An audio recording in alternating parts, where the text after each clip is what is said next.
Morning सभी को। GS research centre पे आपका पुनः स्वागत है।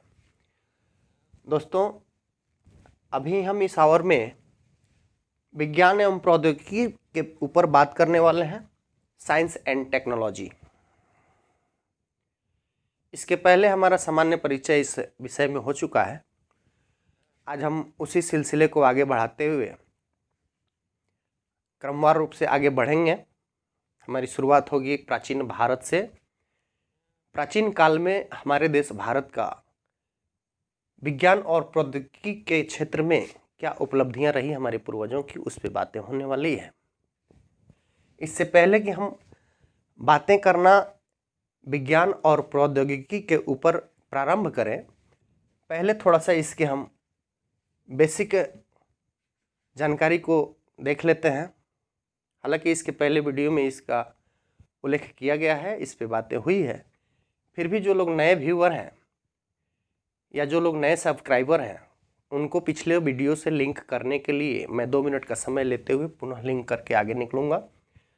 तो दोस्तों, यदि आप पहली बार मेरी वीडियो को देख रहे हैं तो इस वीडियो को आप लाइक कीजिए, हमारे चैनल को सब्सक्राइब कीजिए, ज़्यादा से ज़्यादा अपने लोगों में शेयर कीजिए ताकि हमारी हौसला भी अफजाई हो और रिसर्च के पैमाने को क्वेश्चन के लेवल को हम लोग पकड़ने की कोशिश करें और उसमें रिसर्च में अच्छी लगन और प्रयास जारी रखें। इसके लिए आप हमारे चैनल को सब्सक्राइब कीजिए।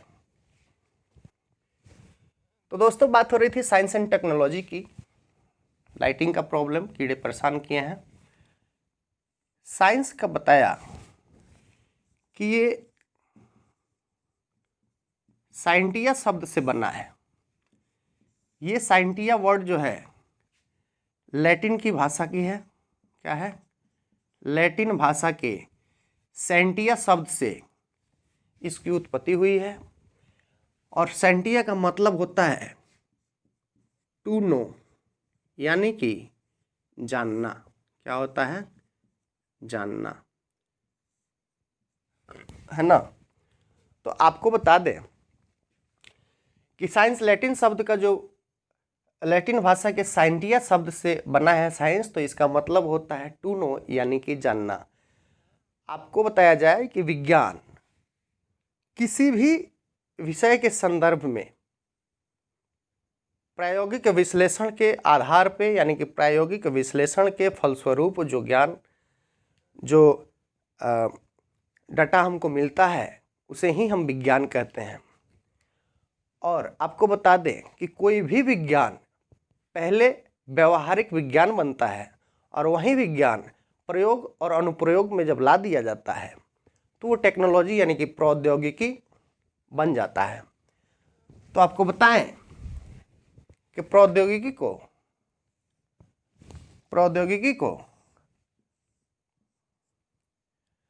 कार्य रूप में साइंस कह सकते हैं। क्या कहते हैं? कार्य रूप में विज्ञान, है ना। मतलब ये कि साइंस इन एक्शन, है ना। विज्ञान जो है विश्लेषण और तर्क के आधार पर ही काम करता है, कार्य करता है। और कोई भी विज्ञान, हमने बताया कि पहले व्यवहारिक विज्ञान रहता है, चूँकि कुछ वैज्ञानिक ही विज्ञान के सिद्धांत को देते हैं और इन्हीं सिद्धांतों को जब हम अपने प्रयोग या अनुप्रयोग में जब इस सिद्धांत को अपनाते हैं तो वो प्रौद्योगिकी का रूप ले लेता है। यानी कि अपने विज्ञान को मानव अपने कार्य में विज्ञान का अगर उपयोग करता है और विज्ञान की तकनीक का इस्तेमाल, जब विज्ञान का इस्तेमाल अपने कार्य रूप में करने लगता है तो वही चीज़ टेक्नोलॉजी का रूप ले लेती है। जैसे आपने देखा कि साइंस कुछ थ्योरी का प्रतिपादन करती है। ये थ्योरियाँ कुछ वैज्ञानिक देते हैं और उन्हीं थ्योरीज को, उन्हीं सिद्धांतों को हम अपने लैब के जरिए या हम अपने प्रैक्टिकली दौर के जरिए हम अपने जीवन में उसको उतारने का जब प्रयास करते हैं और उसमें वो जो क्रियाएं संपादित होती है वो टेक्नोलॉजी कहलाती है, टेक्नोलॉजी के जरिए होती है। तो ये सारी बातें थी। आइए आगे बढ़ते हैं। दोस्तों, हमने ये भी कहा कि इस विषय से का संबंध जो भारत से रहा, यानी कि विज्ञान और प्रौद्योगिकी के क्षेत्र में, साइंस एंड टेक्नोलॉजी के क्षेत्र में भारत का इतिहास कब से रहा है, संबंध क्या रहा है, उसको देखेंगे। उसमें सबसे पहले हम सभ्यता से ही शुरू करते हैं। ये जाना पहचाना नाम है ना, सिंधु सभ्यता। सिंधु सभ्यता या इसको सिंधु घाटी सभ्यता कहते हैं। तो इस सिंधु सभ्यता काल में हमारे पूर्वज साइंस एंड टेक्नोलॉजी से रूबरू हो गए थे और वहीं से हम लोगों की वही दौर जो था, यानी कि लगभग 3000 BC पूर्व में ये जो परिपक्व काल है, अलग अलग स्रोतों में जो काल हैं, इस पे पिछले वीडियो में बात हुई है। तो सिंधु सभ्यता काल में हमारे पूर्वजों का साइंस से ताल्लुकात रहे हैं। जैसे आप देख रहे हैं कि इस काल में चाक का निर्माण हो गया है। इसी काल में सिंधु सभ्यता में ही पहिए का निर्माण हो गया है ना। सिंधु सभ्यता के लोग कपास की खेती करने लग गए थे। साथ ही खाद्यान्न की बातें हो गई थी कि खाद्यान्न से ये लोग रूबरू हो गए थे। नगरीकरण की व्यवस्था इस समय हो रही थी, है ना। तो आप देख रहे हैं कि ईंट बनाने की भी प्रक्रिया यहाँ पे आप देख रहे हैं, ईंटों का ये हो रहा था। कुछ धातु की पहचान हो चुकी थी। खास तौर पे इस युग को कांस्य युग कहा जाता है। तो ये चीज़ें हैं। साथ ही आपको बताया था पहले वीडियो में कि इस समय यानी कि सिंधु सभ्यता के लोग बाढ़ के प्रकोप, सूखे के प्रकोप और आगजनी के प्रकोपों से अपनी बचाव की तरकीबें ढूंढ निकाले थे, जान चुके थे, है ना। तो ये सारी चीज़ें हैं कि सिंधु सभ्यता के लोग, यानी कि हम सिंधु सभ्यता भारत में ही फली फूली थी, वो विकसित हुई थी। तो उस समय तक हमारी पहुंच सुनिश्चित हो चुकी थी, हमारा संपर्क उस काल से है। दूसरी बात है दोस्तों कि सिंधु सभ्यता जो आप देख रहे हैं, यहाँ तक तो हम देख रहे हैं कि इस समय तक हम लोग काफ़ी कुछ जान चुके थे। तो एक चीज़ और रोमांचक यहाँ कि भारत में सिंधु सभ्यता की शुरुआत में आप देख रहे हैं 3000 BC, या ऐसे भी आप मानक स्रोतों में देखते हैं परिपक्व काल 2400 से 1700 काल जो है, 2400 BC से 1700 BC मान लिया जाता है, लेकिन परिपक्व काल है। तो 3000 BC में अगर आप गौर करें, विश्व के इतिहास का अवलोकन करें, तो आपको ये मालूम चलेगा कि 3000 BC पूर्व में यूरोप के देशों में जब कबीलाई लोग और जनजातीय लोग अपनी झुग्गी झोपड़ी का निर्माण कर रहे थे, बसना प्रारंभ कर रहे थे, समुदाय में रहना अभी सीख ही रहे थे, कि आप देख रहे हैं कि हमारा ये काल सिंधु सभ्यता का जो काल है, ये पूर्ण नगरीकरण और विकसित अवस्था में पहुंच चुका था। और हमारी सिंधु सभ्यता का स्टेटस इस समय काफ़ी अच्छे खासे पायदान पे था, काफ़ी विकसित अवस्था में पहुंच चुके थे। तो इस एंगल से भी हमारे देश भारत का संबंध विज्ञान और प्रौद्योगिकी के क्षेत्र में सिंधु सभ्यता काल से माना जाता है और इस काल में रहा है। कई साक्ष्य और प्रमाण इसके मिल चुके हैं। तो ये सारी चीज़ें थी, यहाँ तक तो हम रिकॉल कर रहे थे। आइए आज अपने इस विषय की मुख्य धारा में लौटते हुए आगे बढ़ते हैं। सिंधु सभ्यता को हम पार करेंगे, आएंगे हम प्राचीन काल का जब अवलोकन करेंगे तो वैदिक काल, यानी कि वैदिक काल में भी हम लोगों का अच्छा खासा विकास हुआ इस क्षेत्र में। तो देखिए, सिंधु सभ्यता के बाद अगर बात करें तो आर्यों के काल में भी भारत ने कई सारी उपलब्धियां हासिल की। कई सारे साहित्य और धर्म ग्रंथों का भी निर्माण हुआ। कुछ ग्रंथों का तो ऐसे निर्माण हुए जो साहित्य की दृष्टि से तो थे ही उपयोगी, विज्ञान और तकनीकी के क्षेत्र में भी वो काफ़ी कुछ ये कंसेप्ट दिए और उन ग्रंथों में इन चीज़ों का ब्यौरावार चर्चा मिलता है। तो उस काल में एक नाम आएगा आपका शुल्ब सूत्र। शुल्ब सूत्र है ना, शुल्ब सूत्र। इसमें क्या था? शुल्ब सूत्र उस समय का बहुचर्चित एक ग्रंथ था, एक पुस्तक था। इसमें जो है आज जो हम लोग वेदिकाएं बनती है पूजा स्थल पे, वेदिका, पूजा वेदिका, तो ये चीजें देखते हैं आप। हवन देखते होंगे, हवन कुंड, हवन कुंड है ना।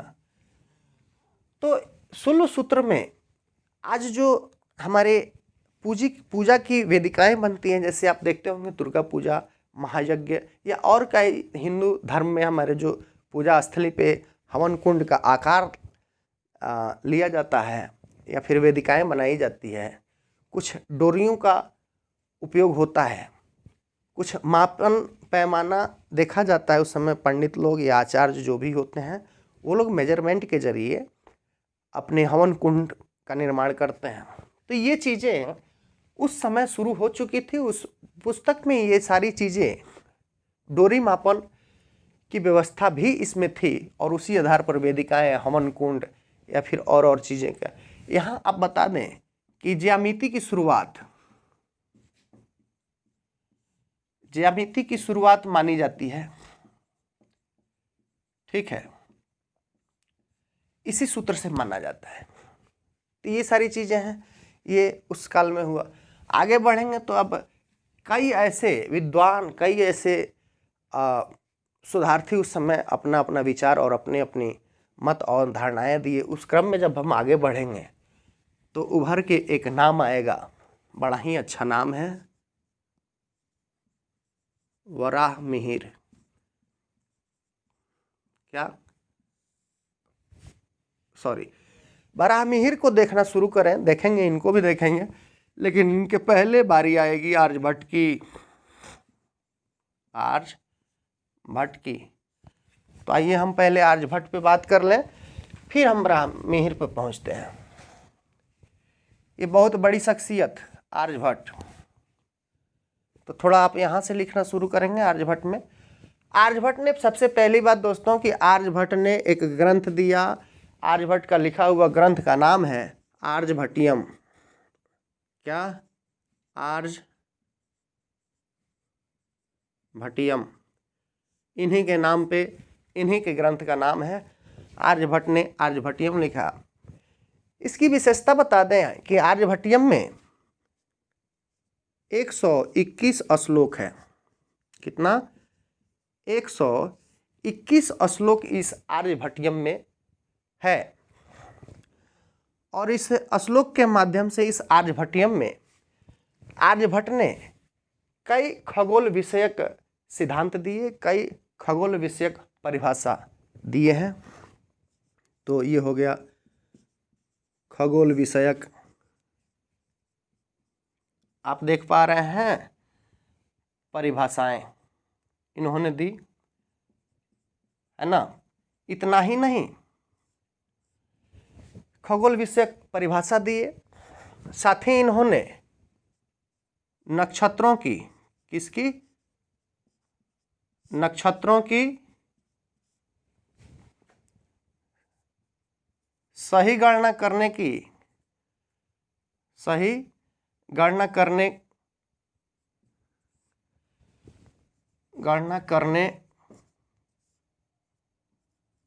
की कई तरीके बताए, है ना। ये चीजें हैं। साथ ही इन्होंने क्या किया? साथ ही इन्होंने, आप देख रहे हैं कि आपको बता दें कि स्क्वायर, हम बात कर रहे हैं आर्यभट्ट के ही, स्क्वायर यानी कि वर्गमूल, क्या? वर्गमूल, क्यूब यानी कि घनमूल, घनमूल, इतना ही नहीं, हम बात कर रहे हैं आर्यभट्ट की। तो आर्यभट्ट ने, आपने देखा कि इन्होंने आर्यभट्टियम दिया 100, जिसमें 121 श्लोकों की संख्या है। इस आर्यभट्टियम में खगोल विषयक परिभाषा इन्होंने दिया, साथ ही नक्षत्रों की सही गणना करने की कई विधियां बताई, और इन्होंने वर्गमूल, घनमूल, साथ ही इन्हीं का देखिए, इधर देख लीजिए, घनमूल के बाद आप देखेंगे कि इन्होंने त्रिभुज के क्षेत्रफल, क्या त्रिभुज का क्षेत्रफल, उसके बाद आप देखेंगे चतुर्भुज का क्षेत्रफल, नहीं सॉरी, त्रिभुज का क्षेत्रफल, वृत्त का क्षेत्रफल, वृत्त का क्षेत्रफल। आर्यभट्ट की बात हो रही है। आर्यभट्ट ने पिरामिड का आयतन भी निकालना बताया। पिरामिड का आयतन,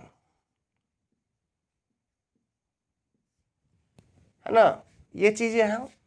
उसके बाद इतना ही नहीं, आर्यभट्ट ने जीरो पे भी कुछ बातें कही। जीरो पे उन्होंने कहा कि शून्य सिर्फ एक संख्या नहीं, बल्कि शून्य सिर्फ एक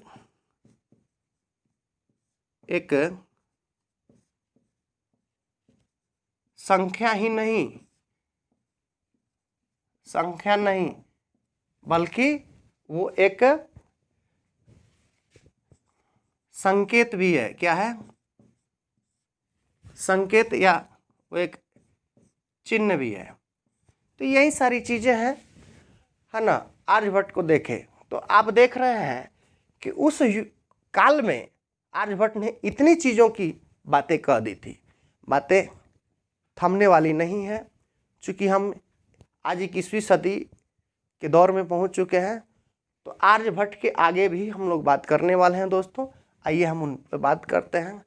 आर्यभट्ट के बाद अब बात करेंगे हम वराहमिहिर की। क्या?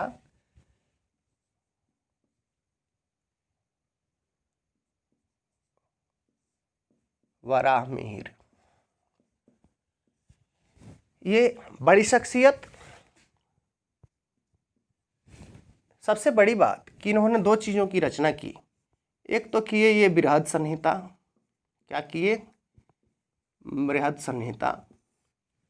और दूसरी रचना किए थे ये पंच सिद्धांतिका का। किसके?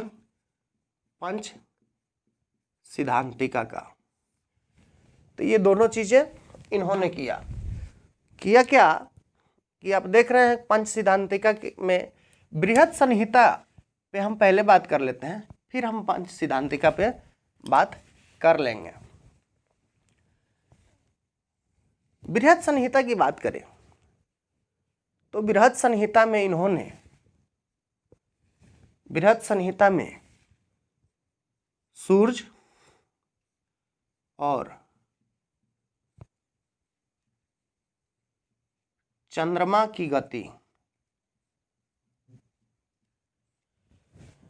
सूर्य और चंद्रमा की गति के बारे में बताया। आपको बता दें कि वराहमिहिर का संबंध जो है ये खगोल,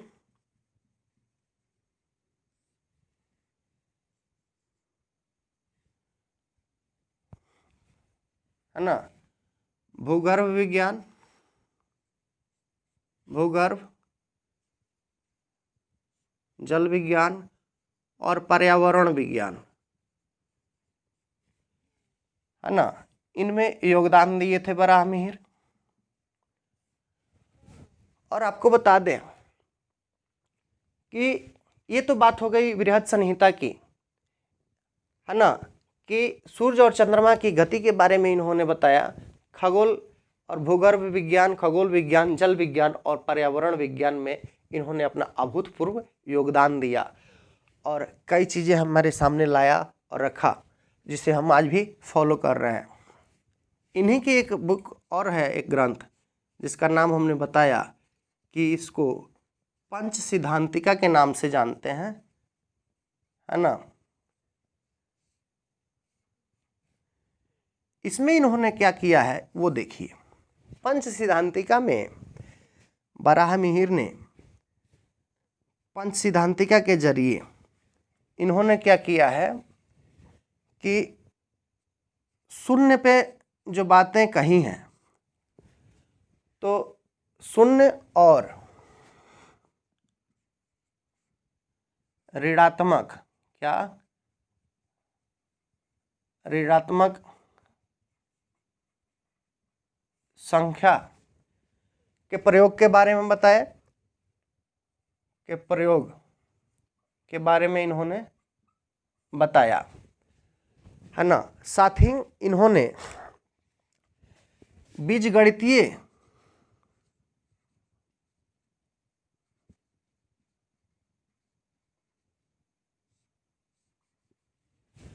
बीजगणित के सूत्र भी दिए, शून्य और ऋणात्मक संख्याओं के प्रयोग इनकी विशेषता बताए, और बीजगणित की शुरुआत इस दौर में हो गई। तो ये वराहमिहिर को आप देख रहे थे, और भी चीज़ें हैं जिनको ऑनलाइन आपको बताना अभी फ़िलहाल मुश्किल है, कारण कि भैया मेरे वीडियो लंबा हो जा रहा है और नहीं चल पा रही है ना। अब हम बात कर लें वराहमिहिर के बाद बातें आएगी बोधायन की, इनकी बोधायन की। बोधायन ये एक बड़ी शख्सियत, ये भी। बोधायन की बात करें तो दोस्तों बोधायन एक गणितज्ञ थे। क्या थे? गणितज्ञ थे। इनकी विशेषताओं की बात करें तो बोधायन इन्होंने बहुत पहले अपने काल में सबसे पहले इनकी बातें देखिए कि इन्होंने पाई का मान ज्ञात किया, पाई का मान। दूसरी उपलब्धि कि इन्होंने पाइथागोरस, क्या पाइथागोरस, पाइथागोरस से बहुत पहले बोधायन ने पाइथागोरस सिद्धांत जो है, पाइथागोरस थ्योरी जो है, इसकी पाइथागोरस थ्योरी की अवधारणा अवधारणा विश्व के सामने रखा, है ना। पाइथागोरस, दो चीज़ें आप देख रहे हैं बोधायन में, गणितज्ञ होने के नाते इन्होंने पाई का मान ज्ञात किया, और पाइथागोरस से पहले भी पाइथागोरस सिद्धांत की अवधारणा सामने रखा, और इन्होंने दो के वर्गमूल का, क्या दो के वर्गमूल को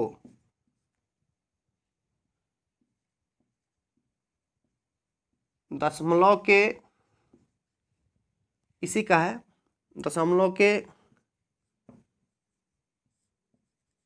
5 अंकों तक ज्ञात किया है इन्होंने। दो के वर्गमूल को दशमलव के 5 अंकों तक वर्गमूल को के 5 अंकों तक प्राप्त किया, ठीक है। तो ये चीजें हैं, बातें यहीं खत्म नहीं होने वाली है दोस्तों। बोधायन के बाद अगर हम बात करें तो एक और नाम, और बहुत चर्चित नाम, जिनकी उपलब्धियों को गिनाना एक बहुत बड़ी श्रृंखला होने वाली है, लेकिन बहुत ही छोटे रूप में उसको भी हम देखेंगे। बोधायन के बाद बारी आ जाएगी, अगर देखें तो एक नाम आएगा आपको ब्रह्मगुप्त का। वराहमिहिर में हमने एक चीज मिस किया है, अगर आप कहीं नोट कर रहे हैं तो इसको देखिएगा। वराहमिहिर ये वही शख्स हैं जो हमने जब ज्योग्राफी की शुरुआत की थी उस समय हमने बताया था, क्या बताया था, कि जो खंडन कोपरनिकस ने किया कि नहीं सूर्य केंद्र में है और पृथ्वी इसकी परिक्रमा करती है। तो इनसे बहुत पहले वराहमिहिर ने, आप देखेंगे कि हमने जब कहा था टॉलमी के सिद्धांत को कोपरनिकस ने खंडन किया कि नहीं, सूर्य केंद्र में है और पृथ्वी सूर्य की परिक्रमा करती है, तो इसका खंडन आपको बताया गया था कि आगे आके कोपरनिकस ने टॉलमी का खंडन किया और बताया था कि सूर्य केंद्र में। उससे बहुत पहले वराहमिहिर ने, आप कोपरनिकस ने जो बताया था वो काल देखेंगे तो आपकी जानकारी के लिए मैं बता दूं कि वो काल यहाँ पे 1514 है। कितना है? 1514 है। और 1514 से बहुत पहले वराहमिहिर ने ये बता दिया था कि चंद्रमा, क्या बताया था? चंद्रमा, दोस्तों इंक खत्म होने वाला है लगता है, बदलेंगे मार्कर। चंद्रमा, उन्होंने इनके पहले बताया था कि चंद्रमा पृथ्वी की परिक्रमा करती है, पृथ्वी की परिक्रमा करती है, करता है। चंद्रमा पृथ्वी का परिक्रमा करता है और पृथ्वी सूर्य का, किसका? पृथ्वी सूर्य का परिक्रमा करता है। तो आप देख रहे हैं कि साइंस एंड टेक्नोलॉजी, उस समय भी इन विद्वानों ने ये दर्शाया। प्राचीन भारत के काल को हम देख रहे हैं, अपनी सभ्यता को देख रहे हैं, सिंधु सभ्यता को देख रहे हैं। सिंधु सभ्यता के बाद हम आर्य काल को देख रहे हैं, वैदिक काल को देख रहे हैं। उस क्रम में आप देख रहे हैं कि इन विद्वानों ने इतनी बड़ी उपलब्धियां हासिल की। खगोल विज्ञान में किया, गणित के क्षेत्र में किया। आप यहाँ देखेंगे इस साइंस एंड टेक्नोलॉजी के अध्ययन क्रम में जब हम सिलसिलेवार रूप से आगे बढ़ना शुरू करेंगे तो आप यहाँ देख रहे हैं जीरो का निर्माण देख रहे हैं, खोज जीरो की विशेषता बताया गया। पाई का मान आप देख रहे हैं, पाइथागोरस को देखे, वर्गमूल, घनमूल, त्रिभुज के क्षेत्रफल आपने देखा। साथ ही आपने देखा ये वृत्त का क्षेत्रफल देखा, आपने ये पिरामिड के आयतन को देखा। तो ये बड़ी उपलब्धि है, क्योंकि प्राचीन भारत में सभ्यताएं, अभी अब जैसा कि हमने कहा कि हमारी सभ्यता एक सिंधु सभ्यता बीत चुकी है, सिंधु सभ्यता का ये पतन हो चुका है। उसके बाद के युगों में जो काल में जो घटनाएं घट रही है, हम उन्हीं पे सिलसिलेवार और क्रमवार रूप से अवलोकन कर रहे हैं। इसमें हमने पहला देखा था, चूँकि वीडियो लंबा हो जा रहा है, ये क्लास यहीं समेटा जाएगा और इसका अगला पार्ट यानी कि हम लोग बोधायन को देख लिए हैं, अगले लोगों को हम देखेंगे। यहाँ पे आप हम लोग अपना पड़ाव डालेंगे, है ना। तो हम लोग ने इस आवर में देखा, पहले देखा हमने शूलसूत्र को, उसमें क्या क्या थी। उसके बाद हमने देखा आर्यभट्ट को और उनके ग्रंथ आर्यभट्टियम को। उसके बाद हमने देखा वराहमिहिर को और उसके बाद देखा है बोधायन को। बोधायन के बाद भी एक से बड़े एक शख्सियत से हमारा पाला पढ़ने वाला है, यानी कि पाला पढ़ने का मतलब है कि एक से बढ़ के एक विद्वानों को हम इस साइंस एंड टेक्नोलॉजी में प्राचीन काल के एक से बढ़ के एक विद्वानों को देखेंगे, उनके मत देखेंगे, उनकी अवधारणा देखेंगे, उनकी खोज देखेंगे, उनके सिद्धांत देखेंगे और उन्होंने क्या क्या अपनी विशेषताएं रखी और किन किन चीज़ों से हम लोगों को रूबरू कराया।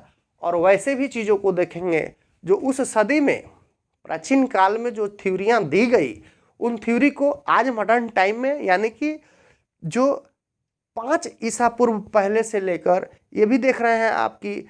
अब हम लोग जब बात करेंगे तो हो सकता है कि हम लोग सदी के बाद में तो आ ही गए हैं, तो आप देख रहे हैं कि सदी पूर्व से लेकर और सदी में भी 5वीं, 6ठी, 10वीं सदी, पहली सदी, सब सदियां हैं। जो सदी के पहले भी हमने बात किया है, सदी के बाद भी अब बात हो रही है। तो इस काल में जो थ्योरी दिए गए, जो सिद्धांत दिए गए विज्ञान के क्षेत्र में, खगोल शास्त्र के क्षेत्र में, रसायन शास्त्र के क्षेत्र में, फिर से आप जीव विज्ञान के क्षेत्र में, यहाँ तक कि आयुर्वेद की भी बात होने वाली है। तो इन तमाम घटनाक्रम को हम लोग देख रहे हैं एक एक करके सिलसिलेवार तरीके से। तो दोस्तों, ये जो विषय है हमारा साइंस एंड टेक्नोलॉजी, आप उबे नहीं, हमारे चैनल को आप समय दें। साइंस एंड टेक्नोलॉजी को हम इतने पीछे से लेके आ रहे हैं, हमने सभ्यता की शुरुआत से ही साइंस एंड टेक्नोलॉजी को जोड़ के देखना शुरू कर दिया है। ये वीडियो आप मिस ना करें, ये क्लास आप मिस ना करें। मैं दावा करता हूँ कि साइंस एंड टेक्नोलॉजी का क्लास बहुत अच्छा चलने वाला है। आज मेरी थोड़ी सेहत ठीक भी नहीं है, इसकी वजह से भी ये क्लास छोटा रहा। बहुत ही रोमांचक इस विषय को बनाते हुए हम लोग एक एक करके आगे बढ़ेंगे। और आप ये ना सोचें, कुछ दोस्तों का मैं आप लोगों का 2 मिनट समय लूँगा लास्ट में, कि कुछ दोस्तों का, कुछ सब्सक्राइबर्स का मैसेज और ऑफलाइन मैसेज भी आ रहे हैं कि सर ये बहुत पुरानी चीज़ पढ़ा रहे हैं, और हम लोगों को, कुछ नए व्यूअर्स हैं उन लोगों को, जैसे कि हमने बिग बैंग वगैरह पढ़ाया ज्योग्राफी में, तो कुछ लोगों का ये मोटो रहा कि सर ये थोड़ा नया लाइए। तो भाई हम नया लाएं तो कैसे लाएं? हम सोच रहे हैं कि आपकी बेस मजबूत हो ताकि आप हर एग्ज़ाम में बैठने के काबिल बने। बेशक अब पूरी एनर्जी के साथ बैठना है तो आपको फाउंडेशन से ही आना होगा। हम दोस्तों अभी रुद्रम को पढ़ाने लगे, जिसका सफल परीक्षण हो गया। ब्रह्मोस को पढ़ाएं, राफेल को पढ़ाएं, MiG-21 को पढ़ाएं, और चीज़ें हैं।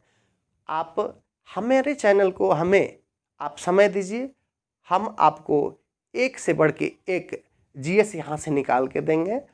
और अगर हम लोग सिलसिलेवार और बढ़िया सिस्टमेटिक ढंग से इसको आगे ले चलें इस विषय को, तो मेरा ये मानना है कि इस विषय से, इस टॉपिक से आप लोगों का क्वेश्चन आगे जाके नहीं छूटने वाला है, एक भी क्वेश्चन नहीं छूटने वाला है।